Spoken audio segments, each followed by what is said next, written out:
আমি মৃত্যুঞ্জয় বিশ্বাস ঝিনাইদহ আরাপপুর হাই থানার অফিসার ইনচার্জ হিসেবে কর্মরত আছি। আজকে আমরা সকালবেলায় ঝিনাইদহ কুষ্টিয়া মহাসড়কে আমি এবং আমার সার্জেন্ট হোসাইন আহমেদ তুর্য সহ সঙ্গীয় ফোর্স সহ আমরা ভাটুই বাজার পরবর্তী আহসাননগর নামক স্থানে চেকপোস্ট করছিলাম। চেকপোস্ট করাকালীন সময়ে এক ব্যক্তি আমাদের কাছে এসে বলেন তার একটি ইজি বাইক মাগুরা থেকে চুরি হয়েছে এবং ইজি বাইকটি কুষ্টিয়ার দিকে রওনা করছে।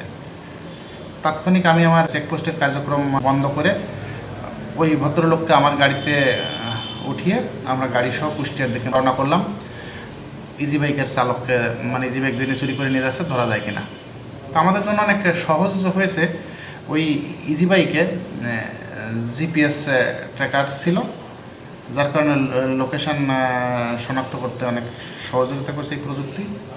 তা আমরা আমার যে থানার সীমানা একদম শেষ সীমানায়, প্রায় ইসলাম বিশ্ববিদ্যালয়ের আগে শেখপাড়া বাজারে ওই চালক যিনি চুরি করে নিয়ে যাচ্ছিলেন নিজের মুখে স্বীকার করছে সে মাগুরা থেকে চুরি করে নিয়ে আসছে। মুখে রুমাল বাঁধা ছিল।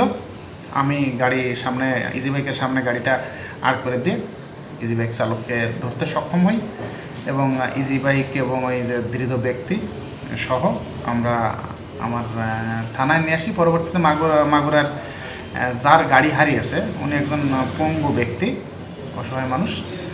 তো আসলে এই ওনার মুখ দিয়ে ওই ভদ্রলোকের কাছ থেকে জানতে পেলাম এই যে চালক যিনি চুরি করে নিয়ে আসছে ওই সাথে আর একজন নাকি ছিলেন, ডাক্তার পরিচয় দিয়েছে। ডাক্তার পরিচয় দিয়ে পাশে একটা গলিতে যাবে এভাবে বলছে।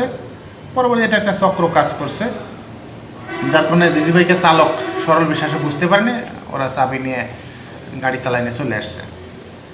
তো এখন ইজি বাইক এবং যে ধৃত ব্যক্তি আমাদের ঝিনাইদহ আরাপপুর হাই থানাতে আছে। এটা আইনগত প্রক্রিয়া চলমান আছে। এর মূল ঘটনাস্থল হচ্ছে মাগুরা, যার কারণে আমি অফিসার ইনচার্জ মাগুরা সদর থানা স্যারের সাথে কথা বলছি। তো মাগুরা সদর থানায় মামলা রুজু হয়েছে। ওখান থেকে আসার পরে আমরা মাগুরা সদর থানাকে বুঝাই দেব।